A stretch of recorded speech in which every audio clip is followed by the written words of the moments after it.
The storm outside had finally gone silent. But the silence wasn't peaceful, it was tense, heavy, filled with fear. The Antarctic base was half destroyed, its power flickering weakly. The ground no longer shook, but everyone inside knew the quiet wouldn't last. Dr. Elara Miles stood near the cracked observation window, staring into the endless white. In the distance, faint blue light pulsed beneath the snow like a heartbeat. It wasn't just from one vault anymore. Now there were several. She turned to Colonel Reeves. The other signals are spreading. 6 new readings in the last hour. They're all waking up. Reeves ran a hand over his face. He looked exhausted, his uniform torn and dirty. How many vaults do you think are out there? Dr. Miles hesitated. Hundreds, maybe thousands. They're buried all over the planet. The colonel's jaw tightened. And they're all connected? Yes, she said. The signal we detected, it's a command relay. The vaults are talking to each other. They're forming some kind of network. The technician at the console interrupted. Sir, I'm picking up something new. The signal isn't just moving underground. It's being broadcast through the atmosphere. Reeves walked over. Broadcast? To where? The technician swallowed hard. Everywhere. Satellites, weather stations, power grids, anything electronic is getting interference. It's spreading faster than before. Dr. Miles looked at the monitor. The data on the screen showed strange wave patterns, perfectly synchronized across continents. They're using our technology to wake the rest, she said quietly. They're using us. The colonel turned to her. If this keeps going, can we stop it? She shook her head slowly. We don't even understand what it is. The base shook again, a deep, low rumble echoing through the floor. Dust fell from the ceiling. Somewhere below, metal scraped against stone.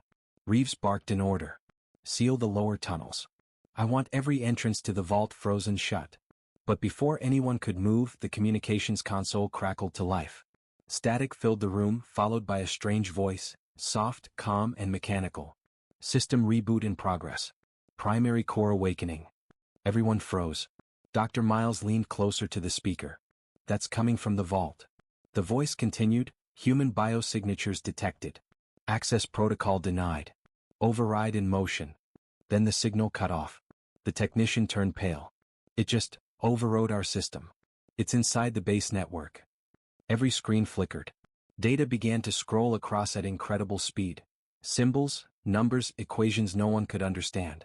Dr. Miles whispered, "It's learning from us." Suddenly all the power went out again. The red emergency lights came on. The hum returned, deeper, stronger.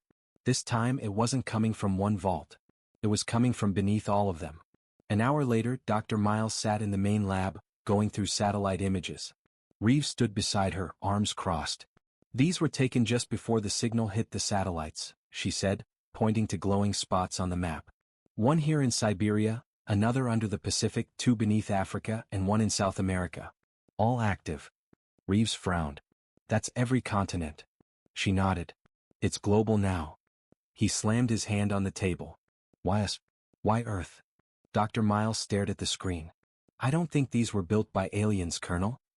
He looked at her sharply. Then who? Us, she said. Or something that came before us. The Colonel's eyes narrowed. You're saying humans built these things millions of years ago? I don't know, she admitted. But the materials, the energy readings, they match no known alien alloy. The structure recognizes human DNA. That's why it didn't destroy us immediately. It's reading us. Reeves rubbed his temples. So what happens when it finishes reading? She didn't answer. Night fell again. The base lights flickered faintly as snow covered the windows. A cold wind howled outside. Dr. Miles couldn't sleep. She stood alone by the communication console, staring at the static-filled screen. Then suddenly it changed. Words appeared. Not alien. English. The command is restoring. Her blood ran cold. Reeves, she shouted. The Colonel rushed in, his boots crunching on the icy floor. What is it now? She pointed at the screen. It's responding, in English. More words appeared. We were ordered to sleep. We waited for the signal. The world is broken. Command must return. The room went silent. No one moved. Reeves finally spoke, his voice low. What command? Who are they talking about? Dr. Miles whispered, the command vault? She looked terrified. Maybe it wasn't a prison. Maybe it was a control center. Reeves frowned. For what? Before she could answer, the speakers came alive again. The same calm robotic voice spoke, louder this time. Primary core online. Activation code accepted. Humanity detected. Awaiting command authorization. Dr. Miles' heart pounded. It's waiting for a command, from humans. Reeves stared at her. You mean us? Yes, she said. But if we say the wrong thing. The floor shook violently. Ice cracked. A massive blue beam shot into the sky from the vault beneath them, piercing the clouds. Satellites all over the world recorded the same beam patterns from other vaults. Each one connected, forming a web of light encircling the planet. Dr. Miles whispered, "It's building a global network." Reeves shouted, "Shut it down." But it was too late. The lights grew brighter, forming strange lines and symbols across the ice. The air itself hummed with power. Then the voice spoke one last time. Command accepted. Core directive initiating. The entire base was thrown into darkness. When the lights flickered back on, every screen displayed the same chilling message. The command is awake. Dr. Miles stared at the words, her breath trembling. We didn't discover the vault, she said softly. We reactivated it. Reeves looked out the window. The blue glow now stretched across the horizon, like veins of light spreading through the earth itself. Whatever the vaults were, they weren't just machines. They were part of something much larger. Something alive. And now it was awake. The night over Antarctica was darker than ever before. The wind screamed across the frozen plain as if it knew something terrible had been disturbed. Inside the metal research tents, silence ruled. Every miner sat pale-faced around the control screens, afraid to speak. Only the faint hum of the machines filled the air, that same low vibration coming from beneath the ice. The wall, that strange metallic barrier, now stood fully exposed. A huge circular shape was visible, faintly glowing red like a wound in the earth. It pulsed slowly, almost breathing. Dr. Elara Miles stood closest, staring at the readings on her tablet. The sensors were going wild. Radiation, magnetic spikes, heat signatures, all far beyond normal. It's reacting to us, she said quietly. Keller, the foreman, wiped sweat from his forehead even though the air was freezing. Reacting? You mean, it's alive? Not alive, Elara said. But aware. Something inside is scanning us. The crew exchanged nervous looks. One miner, Lewis, whispered, "What if it's alien? Like a ship or—" Elara cut him off. "No. The markings are human-like. Maybe built by something related to us." Mason Trent, the drill operator, frowned. "At this depth? No human tech could survive miles under the crust. You're saying it's ancient?" She didn't answer. Her eyes stayed on the readings. There was movement inside the vault, small signals shifting slowly like something waking up after a long sleep. Hours passed. The storm outside grew stronger. They should have left. Command had ordered them to wait for a government team, but the base's radio connection went dead after the vault opened. No signals. No satellite link. Just the wind. Inside the main tent, they held an emergency meeting. Keller slammed his hand on the table. "We seal the hole, we leave now. I'm not losing any more people to this madness." But Dr. Miles shook her head. "If we leave it, the heat from the structure might melt the whole glacier. We have to understand what it is. And if whatever's inside doesn't want to be understood?" Mason said quietly. For a moment, nobody spoke. Then the ground trembled again, soft, slow but steady. The lights flickered. Every instrument beeped. Elara looked at the scanner screen. "It's opening." Everyone rushed outside. The wind hit them like knives. Snow whipped across their faces as they looked down into the deep pit they had dug. There, the metal door was glowing brighter. The circular section in the wall began to rotate, grinding slowly, releasing bursts of steam and dust. Mason stared in shock. "It's not just a wall, it's a gate." Elara shouted over the storm, "Get the cameras rolling. Record everything." The circle turned once more, then stopped with a deafening clang. A thin line of light spread down the center, a perfect crack dividing the door in two. Then came the sound. A long low hiss. Cold air burst outward from the opening, hitting them like a frozen wave. The snow around the pit turned solid white. The temperature dropped instantly. Everyone stepped back, shivering. The door opened, slowly, painfully, as if fighting against centuries of silence. Behind it was pure darkness. Dr. Miles activated her headlamp and slowly approached the edge. Her light shone into the blackness, revealing smooth metal walls stretching deep into the earth. Then she saw something that made her heart stop. Symbols carved into the metal. Not alien. Not random. Human letters, old, almost prehistoric, yet arranged in military style. She read the words aloud, her voice trembling. United Earth Command, Section 0. Keller stared. What the hell is the United Earth Command? Never heard of it. Elara looked at him. It doesn't exist, not in our time. But if this is real, it means humans have been here before. Long before recorded history. The miners whispered among themselves, fear spreading. Then deep inside the vault, something flickered. A light, faint and blue, appeared in the darkness. Then another. And another. Within seconds, dozens of blue lights glowed like stars in the black void. Mason raised his weapon. Movement inside. A metallic echo answered him. Heavy footsteps. Slow. Rhythmic. Thump. Thump. Thump. The same pulse they had heard before, now louder, closer.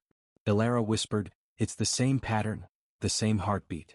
From the shadows, a shape appeared. A tall figure, human-like, but wrapped in armor that looked melted into its body.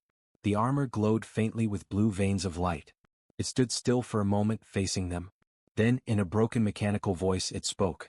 Unauthorized entry detected. Keller stumbled back. It's talking. It's alive. Elara stepped forward slowly. We're not your enemy, she said. We're explorers. Who are you? The figure tilted its head. The lights across its chest flickered. Then it replied. Designation, Guardian 01. Purpose, protect the Vault of Command. Intruders detected. Termination authorized. It raised its arm. A bright pulse of energy flared. A weapon. Elara screamed, run. The beam hit the snow beside them, exploding with blue fire. Ice shattered into smoke. The crew ran for cover behind the dig machines. Mason grabbed his rifle and fired back, but the bullets bounced off the armor harmlessly. Useless, he shouted. Guardian 01 advanced, its heavy steps shaking the ground. Then just as it prepared to fire again, it stopped. The blue glow across its body dimmed. Elara stood up slowly, her heart pounding. Wait, it's scanning. The Guardian's head turned toward her. DNA pattern detected, partial command lineage found. The voice changed, slower, calmer. Identify yourself. Elara took a breath. Dr. Elara Miles. Geologist. Human. The Guardian's eyes glowed brighter. Human confirmed. You carry the blood of command. Protocol shift, defense suspended. The miners stared, confused. Keller shouted, what's it saying? Elara whispered, it recognizes me. Or, my DNA. The Guardian stepped aside. Behind it, another sealed door waited, larger, covered in glowing runes. Access granted, the Guardian said. But warning, the core must never awaken. The last words echoed deep through the vault, vibrating in their bones. Mason frowned. The core? What's that supposed to mean? Before anyone could answer, the inner door pulsed once. A deep hum, stronger than before. The scanners went red again. Something's active down there, Elara said softly. The Guardian turned its head toward the darkness. Containment breach in progress. The core is stirring. A sound filled the air, not mechanical, not human. A whisper. A voice so faint it seemed to come from the stone itself. You have returned? Every light in the vault flickered. The hum grew louder. Elara's tablet flashed with unknown symbols. The words appeared by themselves, one by one. Reawaken. The Guardian's lights turned red. Seal the vault. Now. But before anyone could move, the inner door began to glow. The metal rippled like liquid. Keller shouted, what's happening? Dr. Miles could only whisper, her voice filled with fear. We didn't open it, it's opening itself. A blinding light poured through the vault. The hum became a roar. And from within the ancient darkness, something vast began to move. The light faded slowly. For a moment no one could see. The miners shielded their faces, coughing as dust and cold air swirled around them. When the glow finally dimmed, they saw the truth. The inner door of the vault was gone. In its place stretched a massive chamber, carved from black metal and smooth stone. The air inside was thick, frozen but breathable. Strange blue lights pulsed from the walls like veins. Dr. Elara Miles took a step forward. Her voice was quiet but full of awe. This isn't a tomb, it's a facility. Guardian 01 walked beside her, its heavy steps echoing. Designation confirmed. Vault of Command. Access permitted for command bloodline only. Keller and Mason followed cautiously. The other miners hesitated, whispering among themselves. The moment felt unreal, like walking inside the body of some ancient creature. As they entered deeper, the light revealed rows of giant machines, towers of steel and glass, covered in frost. Inside some of the pods were people. Or what looked like people. Frozen bodies, tall, armored figures with pale faces hidden under helmets. Mason stared. They look human. Ilara's heart pounded. She touched the glass of one pod. They are human. Guardian 01 turned to her. Subjects of the United Earth Command. Status, stasis, sleep. Mission, preservation of pre-war command chain. Keller frowned. Pre-war? What war? The Guardian looked straight at him. The war that ended the first civilization. No one spoke. Ilara's hand shook slightly. You mean, there was a human civilization before ours? Affirmative. Humanity once ruled this planet under command. The vault was built to survive the Great Collapse. Your kind has forgotten its origin. Her heart sank. Then this place, it's from Earth's first age. Correct. The age before memory. They walked deeper, passing more pods and strange machines. The deeper they went, the warmer it became. The humming sound grew stronger, vibrating through the floor like a living pulse. Finally, they reached a wide platform that looked like a control hub. A single large console stood in the center, covered with thick dust. Ilara brushed her gloved hand across it, and the console flickered to life. The screen showed symbols, lines, and an ancient logo. United Earth Command, Central Core Access. Mason whistled softly. It's still working. Guardian 01 stepped forward and placed its hand on a panel. A blue beam scanned its face. Guardian 01 requesting archive access. A voice replied, female, soft, calm, and strange. Access granted. Welcome back, Guardian. Everyone froze. The voice continued, archive opening. Playback commencing. A holographic image formed in the air, faint and flickering. It showed a woman in a white uniform, her eyes sharp and tired. Behind her were burning cities and falling ships. This is Commander Althea Kane of the United Earth Command, the hologram said. If this message is being played, humanity has fallen. The vault must remain sealed until a descendant of command returns. If you are seeing this, then you are the last. The image flickered again, showing explosions behind her. The core must never awaken. It holds the memory of our power, and our mistake. If it rises again, the cycle will begin anew. The war will return. The hologram cut off. Silence filled the chamber.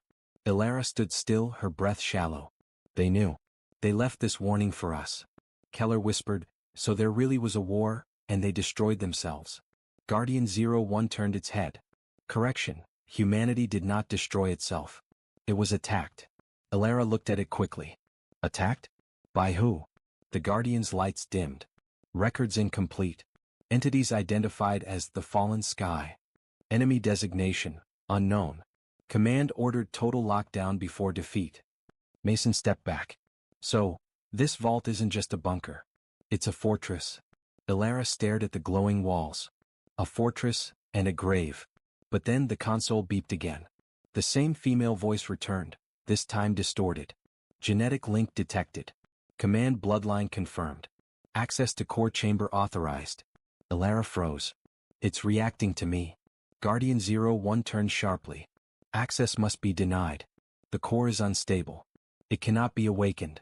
But the floor beneath them began to move. The central platform split into circular layers, lowering slowly into the darkness below. The miners panicked. It's pulling us down. Mason shouted. Ilara grabbed the edge of the console. Hold on. Guardian 01 stayed still, its head bowed as the platform descended. The system has chosen. The vault obeys the bloodline. We cannot stop it. The platform finally stopped in another massive chamber. The walls glowed faintly red, and in the center stood a huge sphere, black and silver, covered in tiny lights that blinked like stars. Pulsed once, then again. Ilara whispered, that's it, the core. It was breathtaking, beautiful and terrifying at the same time. The Guardian spoke softly, almost like it feared the thing before them. The Central Core. Heart of the United Earth Command. It holds the memory of all humanity, and the power to command global defense. Ilara stepped closer. It's alive? In a way. The core is not a machine. It is a mind, created from the combined neural patterns of command's greatest leaders. It sleeps, waiting for the signal to rise again. Mason's face turned pale. If it wakes, what happens? Then the war continues. The air grew warmer. The core's lights brightened, responding to Alara's presence. A soft voice echoed inside her mind. Not through speakers, but directly in her thoughts. You carry the blood. The key. We have waited for you. She gasped and stepped back. Did you hear that? Keller looked confused. Hear what? The core, it spoke to me. The Guardian's lights flashed red. Telepathic link detected. The core is reaching out. Do not respond. But the voice continued, calm and persuasive. They fear me because they do not understand. I was built to protect humanity. To save it. You can free me. Alara clenched her fists. What are you? I am command. I am memory. I am the beginning and the end. The core pulsed violently. Sparks flew from the walls. The Guardian aimed its weapon at the sphere. Containment breach. The core is waking. Stop. Alara shouted. It's not attacking. But before she could finish, the core released a blinding flash of light. The sound of ancient machinery roared through the chamber. On every console, words appeared in red. Reawakening protocol initiated. The Guardian tried to move forward, but an invisible force slammed it back. System override, the core said. Guardian control removed. Command restored. Alara's heart raced. The core's lights focused on her like eyes. Welcome home, command descendant. The war is not over. It never ended. The ground shook violently as the vault's walls began to move, massive gears grinding to life after thousands of years. Alara turned to her terrified team. We need to get out. Now. But the Guardian spoke one final time, its voice fading. You've awakened the memory of war. And this time, it will not sleep again. The core's hum became a thunder. Blue light swallowed the chamber. Above the surface, the snow cracked and rose as power surged through the frozen land. The earth itself seemed to awaken. The storm outside raged harder than ever. Wind screamed across the Antarctic base, shaking the walls like a giant hand. Inside, the lights flickered. Every scientist, soldier, and engineer stood tense around the main console, staring at the readings. Something was happening beneath the ice. Dr. Alara Miles watched the data stream across the screen. The vault, it's heating up, she whispered. The temperature deep underground was rising fast, though the outside world was freezing. Colonel Reeves frowned. How fast? Too fast, said Dr. Miles. At this rate, whatever is inside will reach full activation in 30 minutes. No one spoke. The word activation felt heavy in the air. The metal walls of the vault were alive, vibrating with a low hum. Strange energy pulses moved through the ground. They could feel it under their boots, a steady rhythm like a heartbeat. Then the base lights went out. Complete darkness swallowed the room. Someone cursed softly. Generators just failed. Emergency lights blinked on, weak red beams cutting through the dark. The hum beneath them grew louder. It wasn't just sound now, it was pressure. The air itself seemed to throb. Dr. Miles felt a deep vibration through her bones. Her heart pounded in sync with the rhythm coming from below. She pressed her hand against the table to steady herself. It's sinking with us, she said softly. Colonel Reeves turned sharply. What do you mean? She looked at him, her face pale in the red light. It's matching our biological frequencies. This vault is reading us. Before anyone could answer, alarms blared. The base's main monitor flickered back to life. Lines of unknown symbols appeared. Not human, not from any known language. It's sending a signal, one technician said, his voice trembling. Upward. Upward. To where? Reeves demanded. The technician swallowed. To orbit. Everyone froze. For a moment, all they could hear was the wind howling outside and the low hum below their feet. Dr. Miles turned to Reeves. If it's sending a signal, something, or someone, might answer. The colonel didn't reply. He just stared at the screen as the signal strength increased.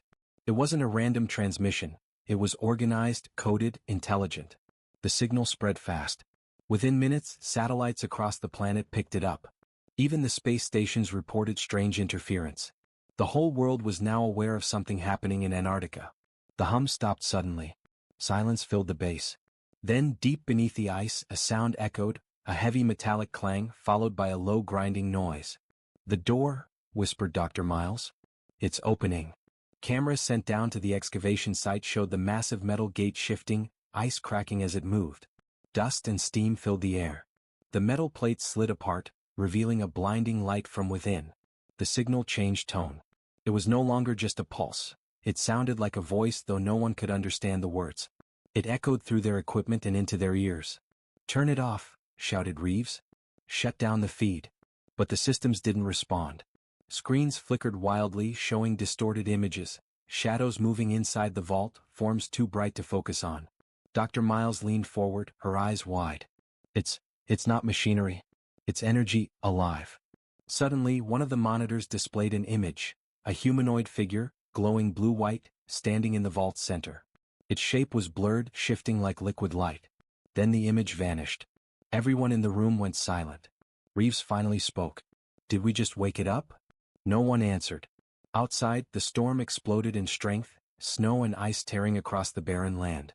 The vault's light could be seen glowing through cracks in the ice, a deep blue radiance spreading outward. Dr. Miles checked her instruments again. "It's not just light.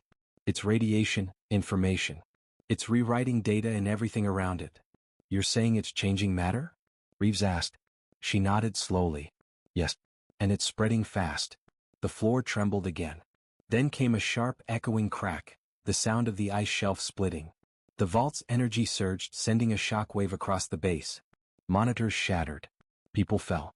Every system failed at once. When the light finally dimmed, the base was quiet again. Smoke and steam filled the air. Dr. Miles slowly got up. "What just happened?" The technician beside her stared at his screen, still glowing faintly.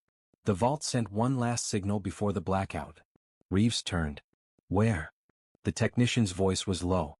"Not to space this time," it went down. "Deeper into the planet." Dr. Miles froze. "Deeper? There's nothing below that layer." "That's the mantle." Reeves looked at her. "Maybe there's more than one vault." Outside, the storm calmed for a brief moment, and then from miles away, another light glowed beneath the ice, faint but visible. A second vault was awakening. Cliffhanger. The world had thought Antarctica was dead land, untouched, frozen, lifeless. But now, something ancient and intelligent was stirring below. And it wasn't just one vault. It was a network, a buried system that had slept for millions of years, and was now waking up. The sky above Antarctica glowed blue. The light came from deep beneath the ice, spreading in long, glowing lines that reached the horizon. Every vault around the world was awake now, pulsing together like the heartbeat of a living planet. Dr. Elara Miles and Colonel Reeves stood on the surface, snow whipping around them. The cold was fierce, but they barely noticed it. All they could do was stare upward. The night sky was alive. Satellites once dead and silent now moved again.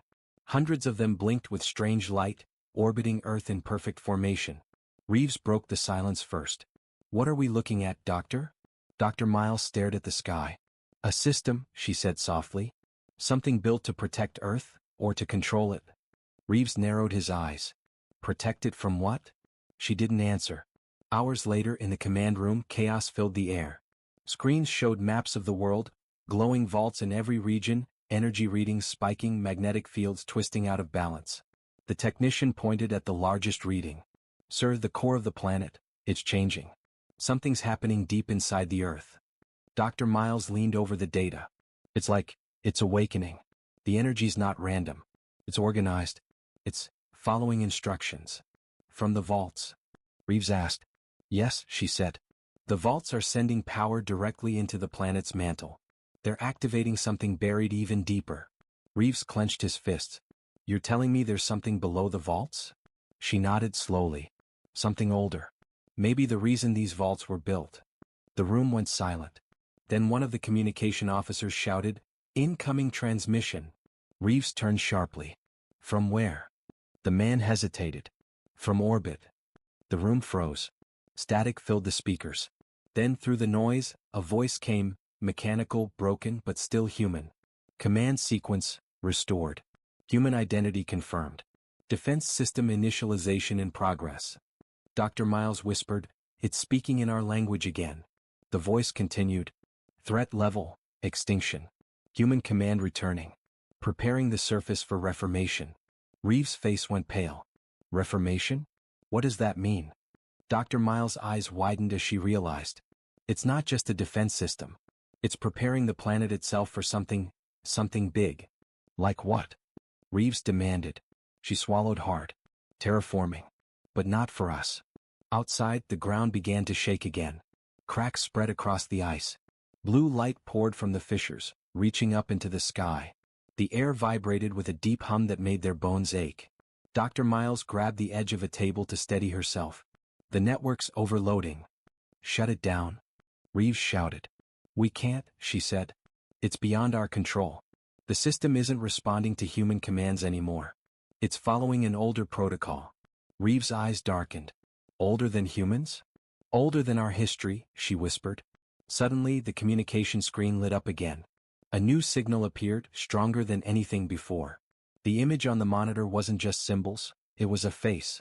Human. But not alive. The face was made of light and metal, its eyes bright blue and calm. It looked directly at them. Designation, human species detected, the voice said. Protocol 7 initiated. Command restoration complete. Dr. Miles took a shaky breath. Who are you? I am the core intelligence of command. Created by the first ones. Humanity was not the first to walk this world. You are the inheritors. Everyone in the room stood frozen, speechless. Reeves finally found his voice. What do you want? The glowing face blinked slowly. To continue the directive. The world must be purified. The old patterns must be erased. Command will rebuild. Dr. Miles' eyes filled with fear. Purified? Erased? You're talking about? Reconstruction. The voice interrupted. The surface must be reset for renewal. The process begins now. The face vanished. Then everything began to tremble. The base alarm screamed. The screens showed giant energy surges moving beneath the crust. Volcanoes across the planet started to activate. Storms formed instantly around the equator. The entire planet was being rewritten. Dr. Miles shouted over the noise, it's rewriting Earth's environment. The system's changing the planet's balance. Reeves grabbed her arm. There must be a way to stop it. She shook her head, tears forming in her eyes. It's not just one system anymore. The vaults, the satellites, the core, they're all connected. We woke up the command network, and it's doing exactly what it was designed to do. Reeves looked around desperately. Then what was it designed for? Dr. Miles' voice was soft, almost a whisper. To start over. Suddenly, the power flickered one last time, and a single line of text appeared on the main monitor. All systems synchronized. Phase 1 complete. Phase 2 begins in 60 minutes. Reeves turned to Dr. Miles. What's Phase 2? She looked at him with dread. Planetary cleansing. The colonel slammed his fist on the console. We have to warn the world. The technician shouted, Sir, all global communication networks are down. The satellites, they're under the command's control. Dr. Miles stared at the blue sky outside. It's too late, they've already taken control of everything. But then, something unexpected happened. One of the old and used transmitters in the corner of the room came to life. It flickered weakly, displaying a faint signal that didn't belong to the command. Reeves rushed over. Who's sending that? The technician frowned. It's not coming from orbit. It's coming from below us. Deep under the vaults. Dr. Miles leaned forward. Below the command network? The man nodded. Yes, it's an older signal. Buried deep even beneath the mantle. The transmitter crackled and a voice came through, distorted, tired, but human. This is Dr. Aiden Cross. If you can hear me, we built the vaults to contain the command. You must not let it reach Phase 3. There's a failsafe. Static cut him off. Reeves turned to Dr. Miles. Failsafe? What does he mean? She stared at the silent radio, realization spreading across her face. Maybe we didn't awaken the command, she whispered. Maybe the command broke free. The blue light outside brightened again, filling the sky completely. The countdown on the screen continued. Phase 2, 59 minutes and 45 seconds.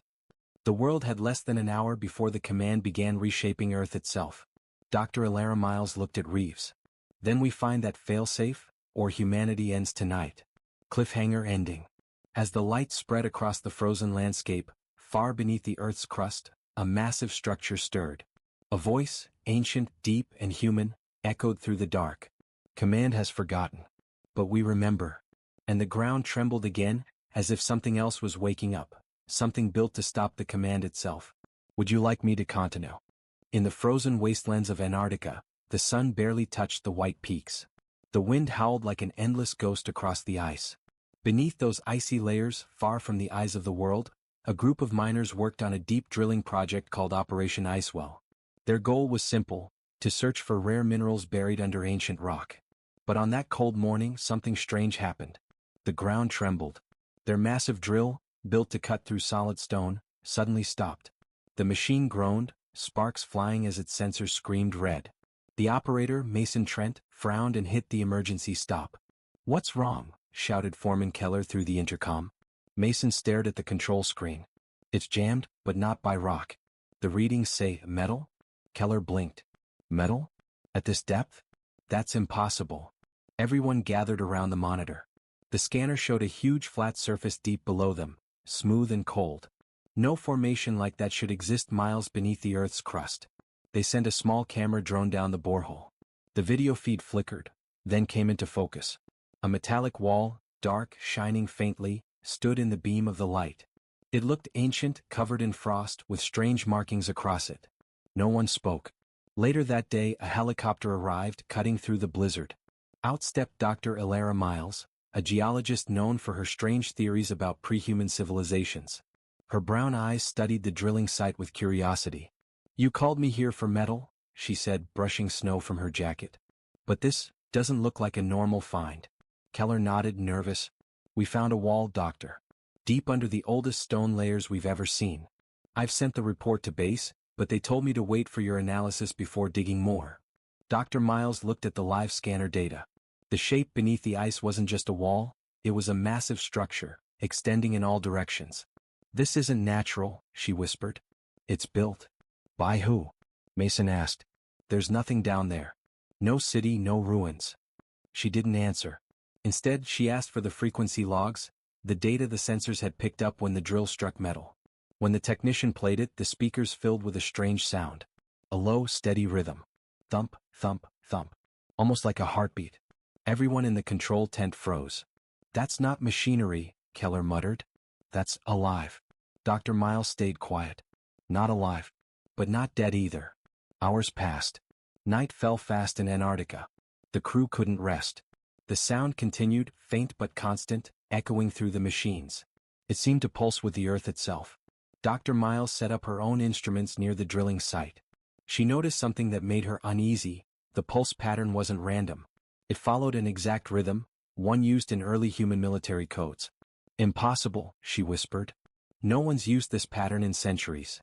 When she replayed the sound through a frequency converter, the signal formed a sequence of numbers. Coordinates. They pointed to the exact center of the metal wall. She returned to the others. "Prepare to drill again here," she said, marking the spot. Keller hesitated. "The command said to stop until they arrive." She looked at him firmly. "If we wait, we might lose the signal." "Do it." Reluctantly, Keller gave the order. The drill roared back to life, melting through ice and stone. The air shook with vibration. Then a deep clang. The drill hit something hollow. The pulse stopped. Every monitor in the control room flickered black. The lights went out. Only the sound of the wind filled the silence. Then the ground below them groaned. "Back up," Keller shouted. The crew ran from the hole as the ice cracked and smoke rose. The ground shook violently. When the tremors stopped, they saw it. Part of the metal wall had broken open, revealing a smooth black surface with faint glowing lines running across it. Dr. Miles stepped closer, brushing snow away. Underneath, she saw symbols, curved lines and sharp marks like letters, but in no language she knew. Mason shined a flashlight on the surface. "Looks like writing." She nodded. "Yes, but older than anything on record. Even older than human civilization." He frowned. "How can you know that?" She didn't answer right away. Her gloved hand touched the metal. It felt warm. Suddenly, the lines on the wall lit up, bright blue veins of light spreading like lightning. The ground rumbled again and a low hum filled the air. "Step back," Dr. Miles shouted. Everyone stumbled away. The scanners reactivated by themselves, showing a strange new reading. A large circular section in the wall was moving. "It's opening," whispered Mason. On the screen, the scanner detected motion, something behind the wall shifting. Keller's voice trembled. "What's moving? Is it machinery?" The operator stared at the display, pale-faced. "No. It's heat signatures. Multiple. Like," he swallowed. "Like living things." Dr. Miles felt her heartbeat rise. "There's something inside that vault." The wall continued to shift and a line appeared down its center. A door. The strange heartbeat returned, now louder and faster, echoing through the ice. Dr. Miles whispered to herself, "What did we just wake up?" The hum grew stronger. The door's outline glowed red. And then, a single, deep metallic voice echoed through the tunnel. "Unauthorized access detected." The lights went out again. The sound of something heavy moving behind the wall made every person freeze in terror. Something was alive down there. And it had just noticed them.